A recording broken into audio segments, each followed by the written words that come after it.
Hey everyone, today I wanted to talk about negative splitting in your races. I'm sure most of you know what negative splitting is, but just in case you don't, negative splitting is when you run the first half of a race at a certain speed and you run the last half of the race faster. Negative splitting can be really beneficial for you, especially if you were someone who was like me, who went out way too fast, always at a pace that I couldn't handle, and always ended up running the last half slower or sometimes even blowing up. Even if I had a good race, it could have been so much better just if I would have thought a little bit more about my pacing strategy from the get-go.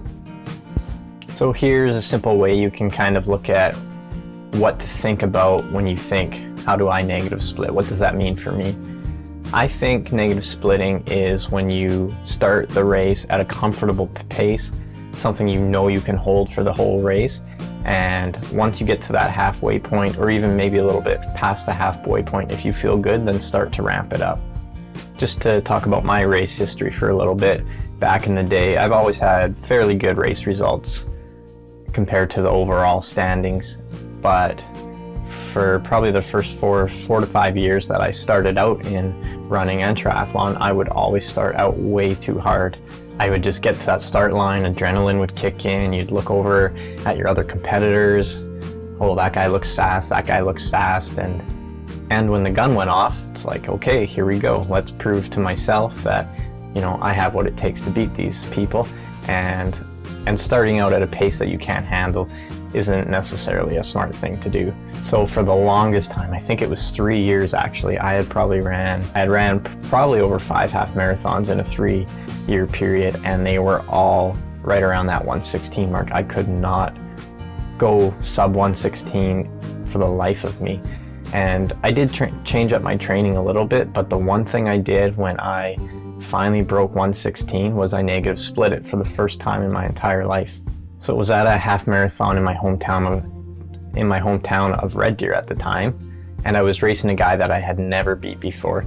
I thought he was a better runner than me, but I wanted to see what I had on race day, and when he started out at his pace, I went with him. I knew it would probably be foolish of me to drop the hammer like I used to do at the start of every other race before, because he would just end up catching me. So we ran about 10.5K together, and I knew there was a point on the race course where I kind of wanted to drop the hammer, and it was right around the halfway point.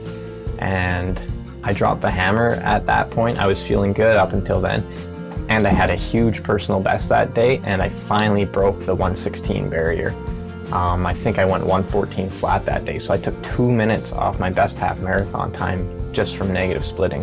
Since then, I've ran most of my running races at a very even speed or even negative split them slightly, and it seems like every time I step on the starting line now, it's a new PB, and I think a lot of that has to do with the mentality that I'm not starting out at a pace that I know I can't handle. I'm starting out at a pace that I can handle, and if I feel good, I build from there, and it's gotten me results, and it'll get you results too. Just give it a shot. One tip I can leave you with for negative splitting is make sure you're trying it in training. So go out and do some hard runs where you're running the last half harder than the first half, or do some descending intervals.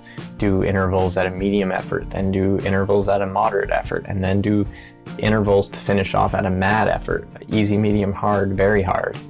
It's those types of workouts and finishing strong that will give you the confidence that you can do that on race day.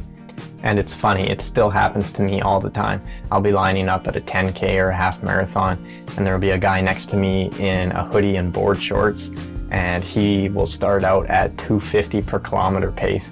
Don't be that person, settle into your own pace, and hopefully you'll get better race results from it.